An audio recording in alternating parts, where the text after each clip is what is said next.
जगू द्या ना. तुम्ही लॉकडाऊनने त्याच्या जगण्यामध्येच असणारा व्यथा उपस्थित करताय. त्याच्यामुळे त्याला जगण्याचं जे साधन आहे ते साधनाचं तो उभं करून तो जगतो आहे. म्हणून आम्ही भूमिका घेतली की इथला असणारा आलुतेदार बोलुतेदार लहान व्यापारी हा जर स्वतःहून आपलं दुकान चालावं म्हणून असं करणार असेल, उद्योग चालावं म्हणून करणार असेल तर पार्टी म्हणून आम्ही त्यांच्याबरोबर आहोत. म्हणजे नेमकं काय आहोत त्यांच्याबरोबर आहोत म्हणजे कारण त्यांच्याबरोबर असं आहे, त्यांच्याबरोबर आहोत म्हणजे तिथे असणारा पोलीस आले तर पोलिसांसमोर आम्ही राहू. अटक करा आम्हाला. भाजपने पण आजपासून सुरू केलं तसं आंदोलन. मी अगोदर केलं होते. कॉपी कॅट चाललेलं आहे ते तुम्ही कधीच वापरत नाही. एकूण आता कोरोनाचा उद्रेक जो होतोय सिस्टीम जर बघितली आपण तर राज्य सरकार किंवा स्थानिक जे कुठलं प्रशासन असेल ते इन्फ्रास्ट्रक्चर उपलब्ध करून देऊ शकत नाही. केंद्र सरकार राज्य सरकारमध्ये केंद्राकडून लस मिळत नाही. नेमकं कुणाचं फेल्युअर आहे आणि त्याचं कसं बाहेर पडतंय कारण मी ॲडमिनिस्ट्रेशनमध्ये नसल्यामुळे तुमचं उत्तर देऊ शकत नाही. शासनात शासनामध्ये असतो तर किती आले, किती गेले, किती एक्सपोर्ट झालं, किती कुठल्या देशाला दिलं हे जोपर्यंत माहिती पडत नाही तोपर्यंत आपण काही भाष्य करू शकत नाही. पण ते माहिती पडायला हवं की नको शेवटी माहिती पाहिजे ना. म्हणतो मी मागाशी म्हटलं की अमित शहाने असं काय शिजलं ते सांगावं. पण लोकांचं असं म्हणणं आहे लॉकडाऊन करायचं करा पण आमच्या खात्यांमध्ये काय टाका कुशल लॉकडाऊन करा. आपण ते तर सगळ्यांचीच मागणी आहे. तुम्ही लस घेतली का?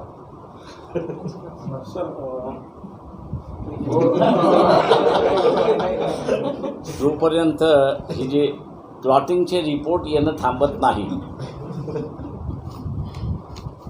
तोपर्यंत त्या लसीवरती विश्वास ठेवा असं माझी परिस्थिती नाही.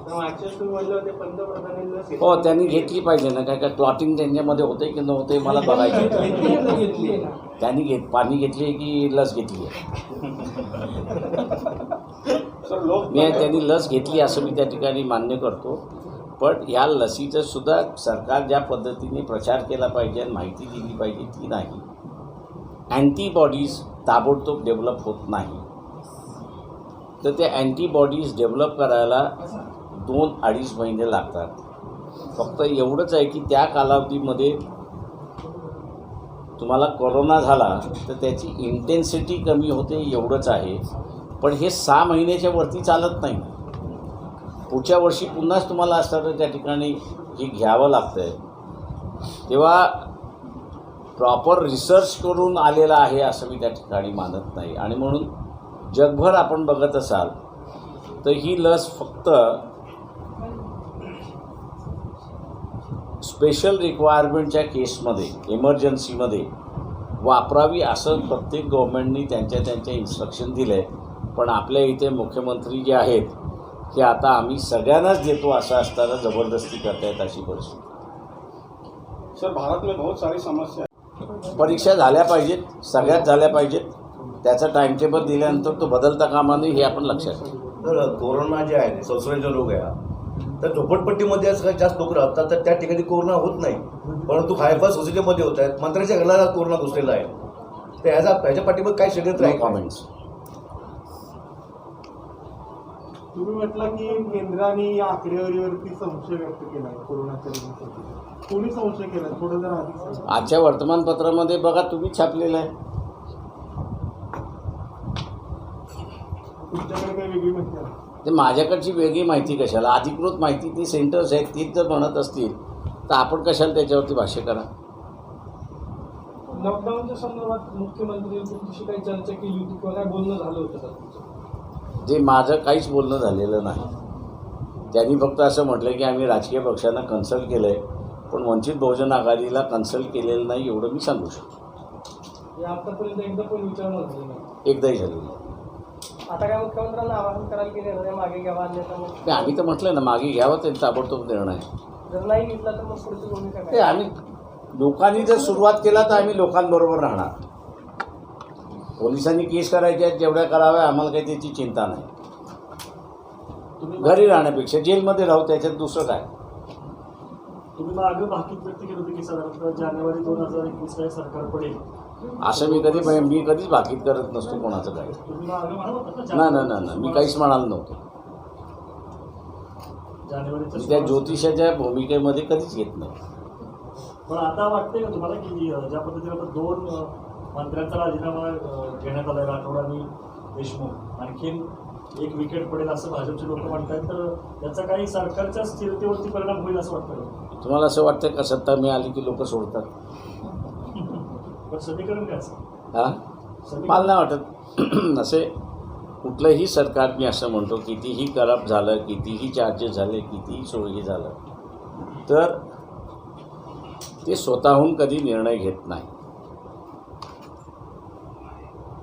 मी मागच्याही प्रेस कॉन्फरन्समध्ये म्हणालो होतो की ॲडमिनिस्ट्रेशनमधलं क्रिमिनल एलिमेंट आणि राजकारणामधलं क्रिमिनल एलिमेंट एकत्र येऊन 100 कोटी वसूल करायचा हा निर्णय झाला आणि त्यातूनच हिरेन यांचा खूनही झाला अशी असणारी परिस्थिती आहे. जे कोविड सेंटर सरकार चालवत होतं ते नंतरच्या कालावधीमध्ये NGOना देण्यात आलं, नातेवाईकांना देण्यात आलं, ओळखीच्या डॉक्टर्सना देण्यात आलं आणि हे सगळे कोविड सेंटर जे NGOला आणि प्रायव्हेटला देण्यात आलं ते फक्त खाबूगिरीचं सेंटर चाललेलं आहे. मी उदाहरण देऊ शकतो की अनेक कोविड सेंटरमध्ये पेशंट्स ज्यावेळेस रिफर करण्यात आले त्यावेळेस 12-12 तास डॉक्टर्स आणि नर्सेस उपलब्ध नव्हत्या आणि कुठल्याही पद्धतीची असणारी त्यांना सोय दिल्या जात नव्हती अशी असणारी परिस्थिती आहे. टेस्टिंग जसं वाढतंय तसं पेशंट्स वाढतात आहेत याबद्दल दुमत नाही. शासनाने पहिल्यांदा खुलासा करावा की तुम्ही लॉकडाऊन कशामुळे लावताय. पेशंट वाढतात आहेत म्हणून लॉकडाऊन लावताय की कोविड झाल्यामुळे माणसं दगावतात आहेत अशी असणारी परिस्थिती आहे. राजेश टोपे यांचं मध्यंतरी वक्तव्य होतं की 100 पेशंटमधले 80 पेशंट हे एसिम्प्टोमॅटिक आहे. त्याच्यापैकी फक्त 7 ते 8 पेशंट्स असे आहेत की ज्यांना हॉस्पिटलायझेशनची गरज आहे आणि सिव्हिअर हॉस्पिटलायझेशनची गरज आहे.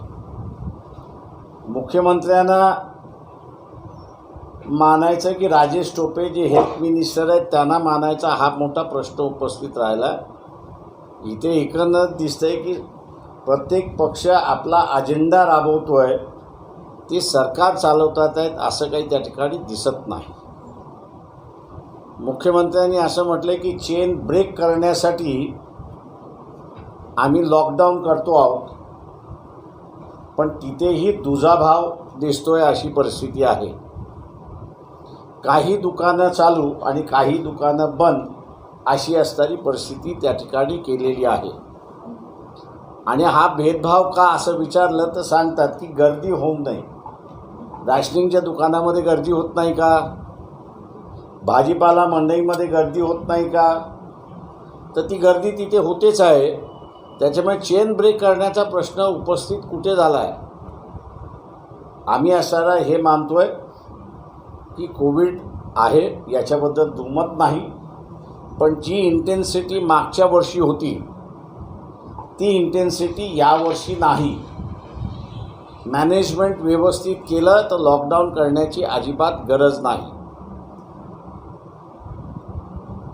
लॉकडाऊनचा प्रश्न ज्यावेळेस उपस्थित झाला त्यावेळेस आम्ही शासनाला म्हणालो होतो की लॉकडाऊन कृपा करून लावू नका, लोक मान्य करणार नाहीत. नागपूरसारख्या शहरामध्ये, कोल्हापूरसारख्या शहरामध्ये, अकोल्यासारख्या शहरामध्ये आणि अन्य ठिकाणी मुंबईसारखं लॉकडाऊन मान्य करायला तयार नाही. शासनाला आम्ही असताना त्या ठिकाणी सांगतो आहे की लोक बगावत करण्याच्या परिस्थितीमध्ये आहेत. इथला कुंभार असेल, लोहार असेल, सुतार असेल किंवा आलुतेदार बलुतेदार की ज्याचं पोट, कुंभार असेल, पोळी आहे, या सगळ्यांची पोटं त्याच्या हातावरती आहेत. त्यांनी कमवलं तर त्याच्या असणारे चूल पेटते अशी परिस्थिती आहे. मागच्या लॉकडाऊनमध्ये जे काही होतं ते सगळं त्याचं संपलेलं आहे. आता त्याच्याकडे काही नाही. लॉकडाऊनच्या कालावधीमध्ये आपण मदत त्यांना काय करणार आहात, तर अजिबात कुठलीही मदत नाही. पंढरपूरच्या निवडणुकीच्या प्रचाराच्या निमित्ताने पंढरपूर परिसरामध्ये, विठ्ठल मंदिराच्या परिसरामध्ये जे काही व्यवसाय चालतात ते सगळे व्यवसाय नुसते बंद झालेले नाहीत, तर आता त्यांच्यावरती भिक्षा मागण्याची पाळी आलेली अशी परिस्थिती आहे. लोकांनी बगावत करण्याच्या अगोदर शासनाने लॉकडाऊनचा निर्णय त्या ठिकाणी पाठीमागे घ्यावा. शासनाने हा निर्णय घेतला नाही तर ज्या ज्या ठिकाणी दुकानदार असेल, ज्या ज्या ठिकाणी आलुतेदार बलुतेदार असेल, आपला व्यवसाय सुरुवात करण्याच्या पाठीमागे लागेल, आमचा त्याला पूर्णपणे पाठिंबा त्या ठिकाणी राहणार आहे. शासनाने मग हे म्हणू नये की आम्ही एक भूमिका घेतो आणि तुम्ही एक भूमिका घेताय. शासनाला माझं पहिल्यांदा म्हणणं असं आहे की बाजूचं असणारं कर्नाटक राज्य आहे की तिथे ज्या पद्धतीने मॅनेजमेंट केल्या जाते त्याचाच उदाहरण आपण फॉलो केलं तर लॉकडाऊनची परिस्थिती त्या ठिकाणी येणार नाही. मी अपेक्षा ही को दबाने के लिए कोरोना का इस्तेमाल किया जा रहा है सरकार के माध्यम से। देखिए कोरोना है, अब उसका इस्तेमाल होता नहीं होता वो अलग बात है. लोगों को डिसाइड करना है कि वो सरकार की कितनी बात मानना है, कितनी बात नहीं मानना है. जसं निवडणुका असलेल्या राज्यांमध्ये कोरोना होत नाही, महाराष्ट्रात कोरोना होतो. हे महाराष्ट्रात सुद्धा महाराष्ट्रामध्ये निवडणुका आहेत ना, पंढरपूर निवडणूक आहे ना. पण एका निवडणुकीत कारण पश्चिम बंगालमध्ये लागतो रॅली होत्या, तर तसं अनेकांना प्रश्न पडलाय, तसं तुम्हाला पडत नाही. ते म्हणून मगाशी मी उल्लेख असा केला की आजच्या टाइम्स ऑफ इंडियामध्ये पंतप्रधान नरेंद्र मोदींचा फोटो आहे आणि त्या फोटोमध्ये माझ्या तरी खिशामध्ये मास्क दिसतोय, पण त्या मोदींचा मास्क कुठेच दिसत नाही अशी असणारी परिस्थिती. तेव्हा पंतप्रधानच लोकांना सांगतात आहेत मास्क वापरण्याची अजिबात गरज नाही. पंढरपूर पोटनिवडणुकीसंदर्भात तुम्ही पक्षाची बैठक घेतली होती पंढरपुरामध्ये, काय कार्यकर्त्यांना काही नाही, आम्ही असं उमेदवार उभा केला आहे. काय सांगितलं होतं कार्यकर्त्यांना? कार्यकर्त्यांनी सांगितले ते आम्ही सांगितलं, ते थोडी पब्लिसिटी घेतली. पुण्यात फेब्रुवारी महिन्यामध्ये निवडणूक आहेत महापालिकेच्या, याच्या आत मला वाटतं 2 महिन्या अगोदर कोरोना जाणार. मला एकंदरीत हे लॉकडाऊन जे आहे ते लोकल बॉडीजचे इलेक्शन पुढे ढकलण्याच्या दृष्टिकोनातूनच मला दिसते. तसं काल बच्चू कडून धान्य खरेदी अपघात पडल्याचा संशय एका जबाबदारी केंद्र शासनाची आहे की जिथे क्रिमिनल एलिमेंट एका राज्यामध्ये रूल करतात आहेत, राज्य करतात आहेत, त्यांचं सरकार ठेवायचं की न ठेवायचं. आणि म्हणून गव्हर्नरला आम्ही ज्यावेळेस भेटलो त्यावेळेस आम्ही सांगितलं की दिस इज अ फिट केस, की जिथे ॲडमिनिस्ट्रेशनमधलं क्रिमिनल एलिमेंट आणि राजकारणामधलं क्रिमिनल एलिमेंट एकत्र येऊन राज्य ज्या ठिकाणी करतं आहे तेव्हा सरकार बरखास्त करा, पण असेंब्ली बरखास्त करू नका. असेंब्ली ही काही करप्शनला प्रोत्साहन देत नाही, तर ॲडमिनिस्ट्रेशन हे मध्ये पॉलिटिकल किंवा एक्झिक्युटिव्ह हे प्रोत्साहन देते, म्हणून त्याला बरखास्त करा ही मागणी आम्ही मागितलेली आहे. BJPचं सरकार हे बरखास्त का करत नाही याचा खुलासा BJPनेच करावा अशी माझी त्यांना विनंती. सर, कथित शहा आणि पवारची भेट आहे त्याच्यामध्ये शहा असं म्हणाले की सगळ्याच काही गोष्टी पब्लिक करता येत नाही, तर पवारांनी आता ती नाकारलेली नाही. तर झाले असेल तर तुम्हाला वाटतं की यासाठीच मी अमित शहाना एवढंच सांगणार आहे की या देशाचे मालक ते नाहीत. या देशातला प्रत्येक माणूस हा मालक आहे. फक्त एवढंच आहे की तुम्ही खुर्चीवरती बसलेल्या उरलेल्या खुर्चीवरती बसलेले नाही. तेव्हा नॅशनल सिक्युरिटीच्या अंतर्गत येणार असेल तर तुम्ही डिस्क्लोज करू नका, हे बरोबर आहे. पण लुटारूंचं राज्याच्या संदर्भातली जी माहिती आहे ती लोकांच्या समोर आली पाहिजे. त्याच्यामुळे तुमची चर्चा काय झाली याच्यापेक्षा मी म्हणेन की रश्मी शुक्ला आणि त्याच्याचबरोबर गव्हर्नर यांचा रिपोर्ट काय आला तो लोकांसमोर मांडावा अशी आम्ही अमित शहाकडे मागणी करतो. रश्मी शुक्लांचा अहवाल विश्वास माझं म्हणणं असं आहे की ऑफिशियली टॅपिंग करण्याची परमिशन त्यांनी मागितली आणि त्यांनी टेप केलेला आहे. त्याच्यामुळे जे टेप झालेलं आहे तेच बाहेर येणार. त्याच्यामुळे ऑफिशियली परमिशन घेऊन टेपिंग झालेलं आहे त्याच्यावरती विश्वास ठेवण्यात जागा आहे. ते मॅन्युप्युलेट केला जाईल असं नाही. त्याच्यामुळे त्या टेपिंगच्या रेकॉर्डवरती विश्वास ठेवणं हा सगळ्यांना क्रमप्राप्त आहे असं मी त्या ठिकाणी मानतो. सर, परवा गडकरी म्हणाले होते की मला पुन्हा नक्षलवादी पुन्हाच भाग पडणार आणि परवा शहाकडे बघितलं जाते की ते तडीपार आहे. आपण कसं करायचं? No comments. सर पश्चिम बंगाल के चुनाव के बारे में क्या कहेंगे आप किसके साथ?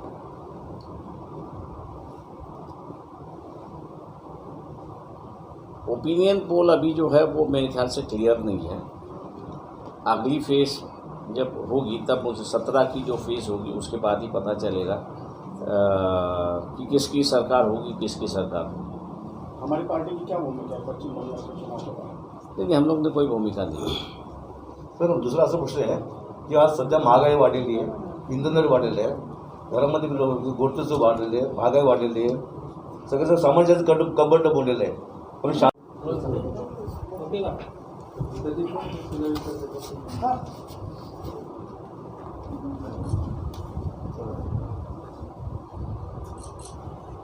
महाराष्ट्र शासनाचं हलगर्जीपणा आहे आणि म्हणून कोविड पेशंट्स वाढवायला लागलेले आहेत. जे जम्बो कोविड सेंटर सरकार चालवत होतं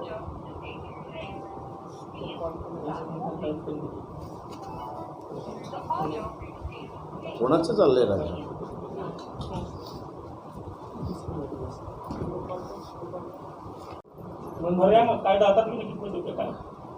ते मी मागे म्हणालो होतो की बच्चू कडू हे विसरलेत. ते आमदार नाही आता मंत्री आहेत. तेव्हा त्यांना वारंवार लक्षात आणून द्यावं लागतं की आता आमदारासारखं वागायचं नाही तर मंत्रीसारखं वागायचं. ते मला वाटतं त्यांच्या कार्यकर्त्यांनी लक्षात आणून दिलं नसेल मग त्यांनी वाजवलं. Okay thank you. चला चहा बोलू चला.